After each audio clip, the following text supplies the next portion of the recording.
कि आईएमएफ को ये रियलाइज़ करना चाहिए कि देखिए हमारा टैक्स रेवेन्यू जो है उसमें बड़ी तादाद अब 60% तक और हिस्टोरिकली 65-70% तक भी गई है कि वो इनडायरेक्ट टैक्सेस का होता है। आईएमएफ से जब भी हम प्रोग्राम किसी में जाते हैं तो उनकी सबसे पहली एक जो वो होती है शर्त होती है वो यही होती है कि आप यूटिलिटीज़ की प्राइसेस जो है उसको रैशनलाइज करें। जब आईएमएफ के प्रोग्राम में जाएंगे तो जो चीज़ें आप अग्री करेंगे उनको इम्प्लीमेंट करेंगे भी। तो ये शराइत जो हैं ये वो इस पे वो करना चाहते हैं एज ए पाकिस्तानी। एज वो मुझे थोड़ी सी वरी होगी कि यार ये मैं किधर पहुंच गया हूँ कि हालात इधर तक आ गए हैं कि मैं एक के पास जाता हूँ वो कहते हैं उसके पास जाए, दूसरे के पास जाता हूँ वो कहते हैं जाए उससे गारंटी लेके आए। आप एफबीआर की अपनी रिपोर्ट उठा के देख लें, उसमें वो बताते हैं कि हमने कितनी छूट दी हुई है टैक्सेशन की। बिस्मिल्लाहिर्रहमानिर्रहीम। मैं हूं थार डेंसा और आप देख रहे हैं एसटी टीवी। जब एक निज़ाम में कोई ख़राबी या काम ना कर रहा हो, जैसे पानी ऊपर टैंकी से आ रहा है और नीचे आप टैप खोलते हैं और डिस्ट्रीब्यूट होता है और फिर उसको ड्रेन करने का भी सिस्टम होता है और वो पूरा साइकिल चलता है, तो उसको फिर उसमें कोई टिंकर करके उसमें तब्दीली की जाती है। जो पैसा है वो एंड पॉइंट होता है उस प्रोडक्टिविटी का जो हम हार्नेस करते हैं मुल्क में और उसे मॉनेटरी शेप देते हैं और वो पूरे मुल्क में गर्दिश करता है, खून की तरह तमाम ऑर्गन्स में लाइफ लेके जाता है, ऑक्सीजन न्यूट्रिएंट लेके जाता है। तो जब वो प्रॉपरली काम सिस्टम ना कर रहा हो तो फिर उसमें कुछ कतौ बुरीद करके चेंज किया जाता है। इकोनॉमिक्स में जो इकोनॉमिक स्ट्रक्चर्स हैं कि किस तरह होगा, वेल्थ डिस्ट्रीब्यूशन क्या होगी, सारी उसकी सूटेबिलिटीज़ होती हैं माशरे के लिहाज से, इकॉनमी के साइज़, उसकी स्ट्रेंथ, किस स्टेज पे इकॉनमी, तो उसको इकोनॉमिस्ट जो है स्ट्रक्चरल एडजस्टमेंट कहते हैं। पाकिस्तान तो परपेचुअली आईएमएफ के प्रोग्राम में से गुजरा है, एक कंप्लीट किया भी, बट वो तो बड़े लेवे थे उस वक्त, कोई इतना स्ट्रिक्ट उसकी मॉनिटरिंग भी कहते हैं नहीं हुई, कोई प्रोग्राम हम कंप्लीट ही नहीं कर सके, लिहाजा स्ट्रक्चरल एडजस्टमेंट जो है वो हो ही नहीं सकी, या हो सकी तो बड़ी टेम्परेरी सी करने के लिए। ये प्रोसेस पाकिस्तान के साथ लिहाज से क्या था और उसकी मैक्रो इकोनॉमिक इम्प्लीकेशंस आज तक कहाँ रही हैं और आज हम कहाँ खड़े हैं, ये हमने जानने के लिए डॉक्टर शाहिद महमूद है जो पाइड में एक बड़े चमकते हुए सितारे रिसर्च करते हैं, बड़ी अच्छी, उनसे हमने आज थोड़ी सी ये चीज़ सीखने के लिए उन्हें मदद किया। डॉक्टर साहब वेरी वार्म वेलकम। थोड़ा सा हमें बताएं कि इस वक्त हम कहाँ खड़े में हैं मैक्रो इकोनॉमी और अगर स्ट्रक्चरल एडजस्टमेंट को देखें तो। जी बहुत शुक्रिया ताहिर साहब इनवाइट करने का। कहाँ पे हम खड़े हैं तो इसका सिंपल सादा सा एक जवाब है, वो ये है कि हम उसी नाजुक मोड़ पे खड़े हैं। मैं एज अ पाकिस्तानी मुझे वरी ये है कि इस बार आईएमएफ जो है वो आपसे गारंटीज़ मांग रहा है कि आप पहले जाएं अपने दोस्त मुल्कों से, सऊदी अरब से, चीन से, यूएई से गारंटी लेके आए। ठीक है जी। और वो भी जो है हमारे दोस्त ममालिक, जो कि पहले ये होता था कि आपके बगैर आईएमएफ के या वर्ल्ड बैंक के या अमेरिका के नॉट के वो आपको पैसे दे देते थे, वो भी इस बार यही है कि चलें हाँ आपने ये करना है, आप जाएं आईएमएफ के पास, आप बजाय हमारे पास डायरेक्ट आने की। तो देखें एज ए पाकिस्तानी, एज वो मुझे थोड़ी सी वरी होगी कि यार ये मैं किधर पहुंच गया हूँ कि हालात इधर तक आ गए हैं कि मैं एक के पास जाता हूँ वो कहते हैं उसके पास जाए, दूसरे के पास जाता हूँ वो कहते हैं जाए उससे गारंटी लेके आए। गारंटीज किस चीज़ की? जो कि जो आप एग्री करेंगे वो आप डिलीवर करेंगे, या इस दौरान डिफ़ॉल्ट नहीं करेंगे, या आप जो बैलेंस ऑफ पेमेंट है उसमें करंट रहेंगे, किस चीज़ की गारंटीज? ये मांग रहे हैं आईएमएफ कि अगर हम आपको पैसे क्रेडिट करेंगे, आपको देंगे, तो ये आपने चाइनीज़ आईपीपीज़ के जो पैसे रहते हैं उनको नहीं देने।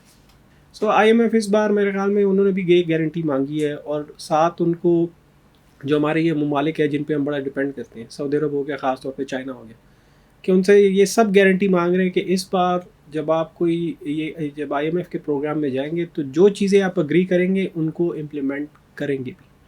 तो ये शराइत जो हैं ये वो इस पे वो करना चाहते हैं। अच्छा, तो जो इस वक्त स्ट्रक्चरल एडजस्टमेंट है वो बड़ा डिफ़िकल्ट नहीं है स्ट्रक्चर चेंज करना, क्योंकि ऑलरेडी जो एलीट कैप्चर जिसे कहते हैं वो इस पर मानते हैं सारे कि वेल्थ का बहुत बड़ा हिस्सा जो है वो पार्क हो गया है, एक ऊपर वाले तबके में बहुत बड़ा उसका मुल्क से बाहर पार्क है, और पावर्टी है नीचे, और जो मिडिल क्लास है वो बड़ी अंडर प्रेशर है, और जो फिजिकल बर्डन है फिर सारा उनके ऊपर दोबारा डल रहा है। और जो एक्चुअल एडजस्टमेंट है, मसलन आपको पावर सेक्टर में डिस्ट्रीब्यूशन और ट्रांसमिशन में इन्वेस्ट करना चाहिए ताकि लीकेजेस ना जी हो और हेमरेज ना हो एफिशिएंसी का, ट्रांसमिशन लॉसेस, वो तो आप कर नहीं रहे।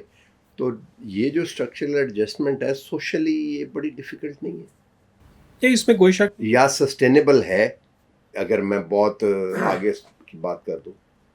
It's very difficult and it's not sustainable. It's not sustainable. Not sustainable देखें, वो इसलिए वो आपने उसका एक किस्म का जवाब आपने खुद भी दिया। सस्टेनेबल इसलिए नहीं क्योंकि इसका सारा बोझ मिडिल क्लास पे और जो गरीब तबका है उस पर पड़ता है। अब मिसाल के तौर पे एडजस्टमेंट्स ख़ास तौर पे आईएमएफ से जब भी हम प्रोग्राम किसी में जाते हैं तो उनकी सबसे पहली एक जो वो होती है शर्त होती है, वो यही होती है कि आप यूटिलिटीज़ की प्राइसेस जो है उसको रैशनलाइज करें। उसको रैशनलाइज सिंपल सादा अल्फाज में उसका मतलब ये होता है कि उसको बढ़ाएं ताकि आपकी आमदन ज़्यादा हो। अब यहाँ पे मेरा थोड़ा सा आईएमएफ पे क्रिटिसिज्म भी आता है और हमने पाइड में इस पे काम भी किया हुआ है कि आपका सारा जोर इस चीज़ पे है कि जी आपने किसी तरह टैक्सेस ज़्यादा करके उसको बढ़ाए, ठीक है, लेकिन आप उन तबकात के बारे में बात नहीं करते जिनको पाकिस्तान में टैक्स नहीं किया जाता और जिनको फ्रीबीज काफ़ी दी जाती हैं। आप एफबीआर की अपनी रिपोर्ट उठा के देख लें, उसमें वो बताते हैं कि हमने कितनी छूट दी हुई है टैक्सेशन की। तो आईएमएफ उसके बारे में बात नहीं करता। फिर उस पर मतलब वो जितना ज़ोर देना चाहिए उस पर नहीं करता। फिर दूसरा ये है कि आईएमएफ को ये रियलाइज़ करना चाहिए कि देखिए हमारा टैक्स रेवेन्यू जो है उसमें बड़ी तादाद अब 60% तक और हिस्टोरिकली 65-70% तक भी गई है कि वो इनडायरेक्ट टैक्सेस का होता है। तो आप इधर एफबीआर पे जोर डालेंगे कि अपना रेवेन्यू बढ़ाएं, जिस तरह यहाँ पे प्राइम मिनिस्टर होता है, वजीर होता है कि जी हमने उसको हुक्म दे दिया एफबीआर को, तो एफबीआर ने क्या करना है, वो तो बिजली के बिल, गैस के बिल, उसी में से पैसे आपसे निकलवाएगा क्योंकि हमारी बेस तो छोटी है टैक्स की, ठीक है। तो ये आईएमएफ को सोचना चाहिए कि जब आप ये कहते हैं कि जी आपने रेवेन्यू बढ़ाएं तो व्हाट अबाउट द एक्सपेंडिचर्स। आप देखिए 16 ट्रिलियन रुपए पे तो आपके एक्सपेंडिचर जो है करंट इस साल चले जाएंगे, गिवन द थिंग्स, हो सकता है इससे भी ज़्यादा चले जाए, वो करंट एक्सपेंसेस होते हैं, नॉन डेवलपमेंट एक्सपेंसेस। तो किसी ने ये नहीं पूछा कि यार ओवर द ईयर्स सिर्फ एक दहाई उठा के देख लें, एक डेकेड उठा के देख लें कि ये 4.5 से 3 ट्रिलियन से 16 ट्रिलियन पे इतने ही ज़्यादा बढ़ोतरी इसमें, और इतने आखिर किधर गए, क्या कर रहे हैं उसकी। एंड हमारे जो क्वालिटी ऑफ लाइफ है, मेयार ज़िंदगी है, उससे तो कोई फ़र्क नहीं पड़ा, बल्कि वो तो डिटीरियोरेट हो गया। तो ये इतने खर्चे किस चीज़ पे कर रहे हैं, क्या कर रहे हैं। सो ये वो एक साइड है कि जिस पे कोई उनकी तवज्जो नहीं है। तो स्ट्रक्चरल एडजस्टमेंट्स वगैरह जो है,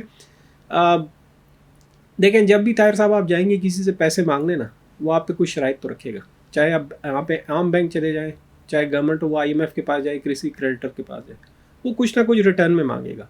आईएमएफ देखें at the end of the day IMF एक क्रेडिटर, एक बैंक की तरह, वो उसको ये फिक्र होगी कि यार मेरे पैसे किस तरह वापस होंगे, मैं पैसे तो इसको दे रहा हूँ लेकिन पैसे फिर वापस किस तरह करेंगे। अच्छा ये बताइए कि आप जो कह रहे हैं मैं उससे ये समझाऊँ कि सोशली ये जो प्रोग्राम इस दफ़ा है आगे जो हम वो अभी तक आया नहीं, शराइत जो उसकी नज़र आ रही हैं, ये सोशली सस्टेनेबल नहीं है लगता आपको? जो जितनी भी उसकी रिलेट करेंगे, उसकी जो शराइत हैं जो कि यूटिलिटीज़ से, पब्लिक सर्विसेज से रिलेट करेंगे, तो उसमें सस्टेनेबल नहीं है। बाकी कुछ उनकी देखें, जैसे मैंने कहा ना कि बहुत सी चीज़ें ऐसी हैं कि we should have done it by now. मिसाल के तौर पे स्ट्रक्चरल एडजस्टमेंट प्रोग्राम जो होते हैं उसमें बहुत सी शराइत जो होती है वो ये कहती है, बहुत सी चीज़ें ऐसी होती हैं जो कि सही भी हैं। मसलन वो ये कहते हैं कि state should not be in the business of running businesses, ठीक है, जो कि स्टेट कर रही है। और आपको आपके सामने रेलवे हो गया, पीआईए वगैरह हो गया, और इसके लॉसेस, स्टील मिल वगैरह, इसके लॉसेस कितने हैं, और we have been doing this for decades now. ये बहुत पहले से बंद कर देने चाहिए थे, ख़त्म कर देने चाहिए थे इस मसले को। स्ट्रक्चरल एडजस्टमेंट प्रोग्राम जब आईएमएफ से हम लोन लेते हैं उसमें एक चीज़ ये भी होती है, लेकिन उसको कभी इम्प्लीमेंट नहीं करते। जो ना इम्प्लीमेंट करने, जिसके बारे में हमें केयरफुल रहना चाहिए, वो हम बड़ी जल्दी इम्प्लीमेंट करते हैं। मिसाल के तौर पर जब वो कहते हैं कि कीमतें बढ़ानी है तो वो एक दिन के अंदर नोटिफिकेशन हो जाता है, लेकिन जब वो कहते हैं कि यार आप लॉसेस ख़त्म करें, तो वो देखें मामला जो है वो दहाइयों से अटका हुआ है, वो नहीं करते। तो ये हमारी नॉन सीरियसनेस है, हमारे अपने वो जो मुफादात है, ठीक है, लोगों के बड़े यहाँ पे जो पावरफुल हल्के हैं, ब्यूरोक्रेसी हो गया वगैरह वगैरह। ये कि बड़ा लोग इस पे कम बात करते हैं, ये जो मॉनेटरी साइड है तो डॉक्टर हफीज़ पाशा ने एक पेपर इस पे किया था 1 2 साल 3 साल पहले, और कि मॉनेटरी पॉलिसी जो है, इंटरेस्ट रेट की जो स्पाइक है, वो आपके जीडीपी में उसका बड़ा नेगेटिव कंट्रीब्यूशन है, और सोशल साइड पे बड़ा, इसके बारे में आपका क्या ख्याल है ये लॉन्ग रन में? मैं I disagree a bit with जो यहाँ पे टिपिकल प्रिस्क्रिप्शन है। देखिए, एक तो ये है कि आप for that you have to first of all take the indicators. आप ये देखें कि जो टोटल क्रेडिट जो मॉनेटरी पॉलिसी होती है वो डिपेंड करती है कि आपके जो जितना भी ये पॉपुलेशन है इसकी फाइनेंशियल इंक्लूजन कितनी है और how connected they are to the financial system. क्योंकि बेसिकली जो इंटरेस्ट रेट ऊपर नीचे करते हैं ना जी, इसका बुनियादी मकसद ये होता है, इट्स अ बिहेवियरल चेंज, कि आपको या तो कंजम्पशन की तरफ पुश करते हैं या फिर सेविंग की तरफ पुश करने की कोशिश करते हैं। That is a simple explanation जो कि मैं आपको दे रहा हूँ। पाकिस्तान में आप देखेंगे जितना भी स्टेट बैंक जो क्रेडिट होता है उसका या बैंक्स का जो क्रेडिट होता है, आप एक तो प्राइवेट सेक्टर को वैसी क्रेडिट कम है, वो जा रहा है गवर्नमेंट के पास, ठीक है जी। और मोस्ट ऑफ द इट, जैसा कि मैंने कहा कि वो सारा आपका वेस्टफुल एक्सपेंडिचर होता है, उससे कोई आप you don't get much out of it.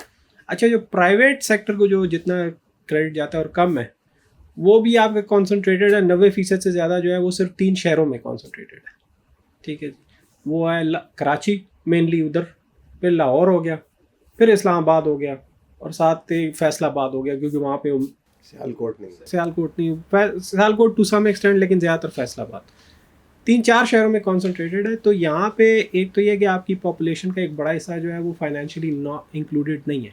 आप स्टेट बैंक के अपने स्टेटिस्टिक उठा के देख लें कि जितने अकाउंट्स ओपन हैं उनमें से इतने जो ज़्यादातर हैं उनमें तनख्वाह इतनी होती है या उनकी रीच इतनी होती है कि वो आपको उससे वो अकाउंट मूवमेंट, सॉरी, उससे ये जो इंटरेस्ट रेट मूवमेंट है उससे कोई फ़र्क ही नहीं पड़ता, क्योंकि वो बेसिक नेसेसिटीज़ के लिए होते हैं। इतने पैसे हैं ही नहीं कि आप ये सोचेंगे अच्छा यार ये मैं सेविंग में करूँ या इन्वेस्टमेंट में करूँ या कंजम्पशन में करूँ। तो ये चीज़ I would disagree with this thing. इसका जितना मेरी समझ है और जितनी हमारी इस पर रिसर्च पेपर्स भी है, इस पर मैंने लिखा भी है, एक प्रॉब्लम होता है कि हम लोग अक्सर बात करते हैं कि यार ये कैश इन सर्कुलेशन जो है इतना ज़्यादा है पाकिस्तान में। तो सबसे पहले एक बात होती है कि ये लोग जो है ये चोरी करते हैं, तो इस वजह से कैश इन। तो I have a paper on that, मैंने उस पर लिखा भी है कि ये ज़रूरी नहीं है कि लोग चोरी करते हैं तो लोग कैश रखते हैं, इसलिए उसकी मुख्तलिफ वजूहत हैं। So we have to understand the social issues over here. हमारे इस चीज़ के फाइनेंशियल सर्विसेज जिस तरीके से डिलीवर की जाती है उसको हमने, उसके लिए कैश चाहिए, उसके लिए कैश चाहिए होता है। लोग जो हैं, अब आप मुझे खुद बताएं, मैंने 5-10 हज़ार रुपये के लिए मैं जाऊँ बैंक, वहाँ पे बैठा रहूँ 1 घंटे, सिस्टम वो कहें जी हमारा तो सिस्टम डाउन है और ATMs ख़राब हैं, तो मैं जो है वो पैसे जो है खुद अपने पास क्यों ना रख लूँ बजाय बैंक से जाने के। ठीक है जी। अच्छा, तो ये जो प्रोग्राम है, जो करंट है स्ट्रक्चरल एडजस्टमेंट, इसके साथ आप कह रहे हैं कि जब तक सोशल एडजस्टमेंट ना की जाए, इसकी डिलीवरी के उस वक्त तक ये बड़ा डिफ़िकल्ट है, इसका सस्टेन करना होगा। जी, सस्टेन करना, देखें अब आप सर्विसेज की बात करें ना, सो लेट्स सपोज हम अक्सर बात करते हैं कि हमारा पावर सेक्टर कितना तबाह है। अब पावर सेक्टर में आप अगर सिर्फ यही करना है कि जी बस कीमत बढ़ाओ, तो किसी तरह इसके लॉसेस वो कभी भी नहीं होगा, क्योंकि आपका ट्रांसमिशन एंड डिस्ट्रीब्यूशन सिस्टम के लॉसेस तो उधर ही हैं, ठीक है, रिकवरीज नहीं है, सही है जी। फिर आप अग्रीमेंट पे एग्रीमेंट्स किए जा रहे हैं, आपकी 42,500 मेगावाट तो कैपेसिटी आपने लगा ली है, लेकिन आपका इस्तेमाल जो है मुश्किल से पीक पे भी चला जाए समर में वो 30-32 हज़ार से ज़्यादा नहीं बढ़ता, ठीक है। सो ये already have the issue over there कि जी अब इस एक्सेस कैपेसिटी इसको हम क्या करेंगे। तो देखें, मैनेजमेंट, फिर आपका मैनेजमेंट का सिस्टम बहुत वीक है। दूसरा, सर्विस डिलीवरी जो है वो भी मैनेजमेंट में आता है, वो भी बहुत वीक है। So how are you going to ensure, जब आप सोशल ऑप्टिमम की बात करते हैं, तो इसका मैक्रो इकोनॉमी पे क्या इम्पैक्ट हो सकता है, या होगा, या हो रहा है? देखिए, मैक्रो इकोनॉमी पे इसके बहुत से इम्पैक्ट हो सकते हैं। अब अपने सिर्फ बिजली के बिल उठा के देख लें कहाँ तक चले गए, तो वो it is eating into my savings. Already Pakistan में सेविंग टू GDP रेशो कितने कम है, तो वो अब जब मेरे पास पैसे कुछ बचेंगे ही नहीं तो मैं क्या इन्वेस्ट करूँगा, क्या सेव करूँगा मैं, और किसको मैं दूंगा। तो it's already eating into the per capita income, it's already eating into वो जो पर कैपिटा इनकम पे आप ईट करते हैं। सो जिसे हम एक कहते हैं ना मल्टीप्लायर इफेक्ट, कि मेरी एक्सपेंडिचर या मेरी इन्वेस्टमेंट जो है that has a multiplier effect on the economy on aggregate. जब आपकी पर कैपिटा इनकम ही एक जगह पे रुक गई है या बहुत ही स्लो जा रही है, ठीक है जी, you don't save, you don't invest, तो how are you going to grow? तो उसका अल्टीमेट रिजल्ट जो होगा, low economic growth, low employment generation, और फिर उसमें जिस तरह आजकल पाकिस्तान गुजरा पिछले 1-2 साल स्टैगफ्लेशन के, high inflation and low employment generation. तो ये this is one of the major results of this kind of thing. तो ये तो फिर बिल्कुल डिफ़िकल्ट, सोशली बड़ा डिफ़िकल्ट हो जाएगा, आप ये कह रहे हैं। अच्छा, ये बताइए, जो पहले आईएमएफ के साथ हम स्ट्रक्चरल एडजस्टमेंट करते रहे 56 ऑनवर्ड, उसका मैक्रो इकोनॉमी पे या उसका ग्राफ क्या रहा है, या उसका मैक्रो इकोनॉमी पे क्या असर पड़ा है आज तक?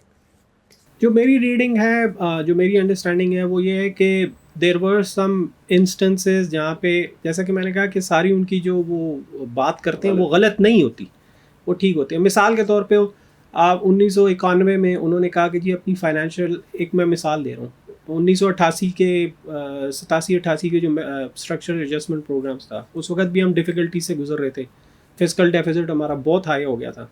तो 88 में हमने SAPs स्ट्रक्चरल एडजस्टमेंट प्रोग्राम्स में हमने एक किए, वो किए, उन्होंने कहा जी अपनी फाइनेंशियल डीपनिंग करें, गवर्नमेंट को ये जो अपना रिसोर्स बेस है कि जहाँ से वो पैसे अपने लिए इकट्ठे करते हैं, वो थोड़ा सा उसको डीप करना चाहिए, डाइवर्सिफाई करना चाहिए। तो 1991 में ट्रेजरी बिल्स इंट्रोड्यूस हुए थे मार्केट में, तो ये उनकी एक सजेशन थी। So it was something good, कोई डाइवर्सिफिकेशन आई है। मसला ये है कि जी जितने भी हमारे, आप उनके प्रोग्राम उठा के देखें, और स्ट्रक्चरल एडजस्टमेंट सिर्फ IMF की तरफ से नहीं आते। IMF ज़्यादातर डील करता है फाइनेंशियल सेक्टर से, मॉनेटरी पॉलिसी, फिस्कल से, लेकिन आप वर्ल्ड बैंक वालों को उठा के देखें, वो भी जब कर्जे देते हैं ना, वो ज़्यादातर वो ह्यूमन डेवलपमेंट इंडेक्स वगैरह जो है उसकी स्ट्रक्चर पे वो ज़रा ज़्यादा जोर डालते हैं। तो शराइत जो होती हैं बहुत सी उनमें से वो बड़ी लॉजिकल होती हैं, वो ठीक बात करते हैं, वो ऐसा नहीं कि कोई गलत बात है। अच्छा, कितने फेजेस हम में इसको डिवाइड कर सकते हैं, जो स्ट्रक्चरल एडजस्टमेंट आज तक हमने की, कि हम ये एक सेट है, या ये एक हम्प था और ये एक टर्फ था, या कितने फेजेस में इसको किया जा सकता है डिवाइड? मैं उसको फेजेस में नहीं डिवाइड करूँगा, मैं ये कहूँगा कि हम लोग जो है, एक वो होता है, पीक आती है कि पाकिस्तान जो होता है एक वो क्राइसिस से, नाजुक मोड़ से गुजरता है, तो वही नाजुक मोड़ जब आता है तो तभी हम भागते हैं IMF के पीछे और वर्ल्ड बैंक के पीछे। तो वो एक पीक आती है कि that's the peak of structure adjustment programme.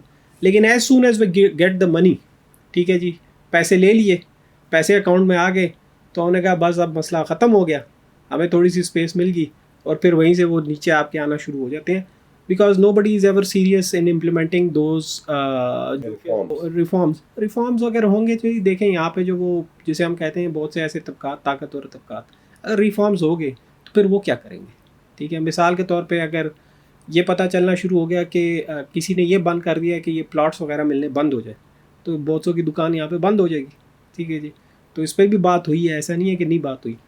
ये पाकिस्तान में इनइक्वालिटी जिसे हम कहते हैं, ये जो एडवर्स, जिसे आप कहते हैं डिस्ट्रीब्यूशन ऑफ रिसोर्सेज, जिसकी वजह से हमें एडवर्स आउटकम्स आते हैं, उसमें एक बहुत बड़ा जो है वो यह है कि यहाँ पे सरकारी ज़मीनें या लैंड जो है वो किस तरह तकसीम किया गया और किस किस को फ़ायदा पहुँचाया गया। सही, तो सिर्फ इस्लामाबाद में CDA में जितनी तकसीम हुई है, अगर वो नंबर सामने ले आए तो उससे बहुत कुछ पता लग जाएगा। सो देखें, ये रिफॉर्म्स होते हैं। तो इन चीज़ों के बारे में IMF भी बात करता है, वर्ल्ड बैंक भी, ADB भी बात करता है। ऐसा नहीं है कि वो, मैं कहूँगा कि वो सब दूध के धुले और ठीक है और सिर्फ हम, लेकिन इशू मेन जो आता है वो हमारी तरफ आता है। तो फेजेस जो हैं, अगर आप 50 से लेके इधर तक चले जाएं, अगर कोई एक ऐसा फेज़ है कि जिसमें आप कहेंगे जी उसमें कोई बड़ा आपको वो चेंज नज़र आएगा, तो वो एक नज़र आएगा कि वो मे बी पावर सेक्टर का, वो जो है ADP वाले ख़ास तौर पे, उनका वो पावर सेक्टर में वो बड़े पैसे उन्होंने भी लगाए हैं जनरेशन में, कि उन्होंने कहा कि जी नहीं इसको चेंज करो। मिसाल ये जो डिस्कोज वगैरह बनी है, पहले एक वापडा था ना, 97 में इसको चेंज कर दिया गया है जेनकोज और डिस्कोज में, ये वर्ल्ड बैंक की उस पे था। फिर वर्ल्ड बैंक 1994 में जो है पावर पॉलिसी जो है IPPs की वो लेके आया। तो ये एक बड़ा मुझे चेंज नज़र आता है। उसके अलावा तो मुझे वही आप 50-60s की उठा के 70s की उठा के देख लें, अभी की उठा के देख लें, वही फिस्कल इस पॉलिसी। वक्त तो सबसे बड़ा इशू तो वो पावर पॉलिसी है ना। बड़ा इशू इसलिए है क्योंकि इट्स द एक्सेस जनरेशन है, और रेट्स भी बड़े अजीबोगरीब है, क्योंकि 94 में मुझे याद है जब 6.5 सेंट पर किलोवाट आवर वो दिया गया, तो उस वक्त कहा जाता था कि ये 4 होना चाहिए था।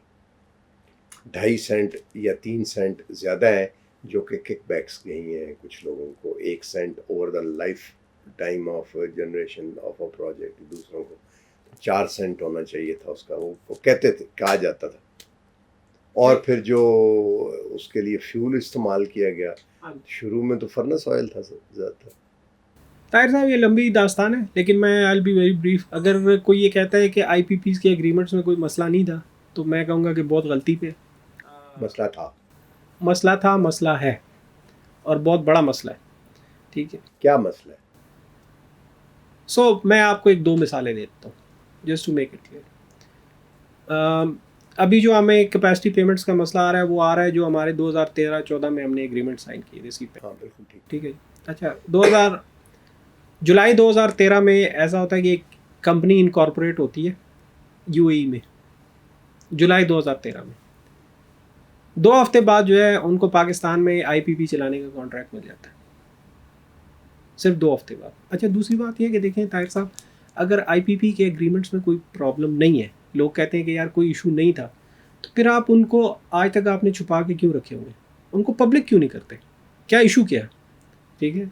अच्छा, फिर अभी मैं आपको एक ताज़ा मिसाल देता हूँ। हम एक नया न्यूक्लियर पावर प्लांट लगाने जा रहे हैं।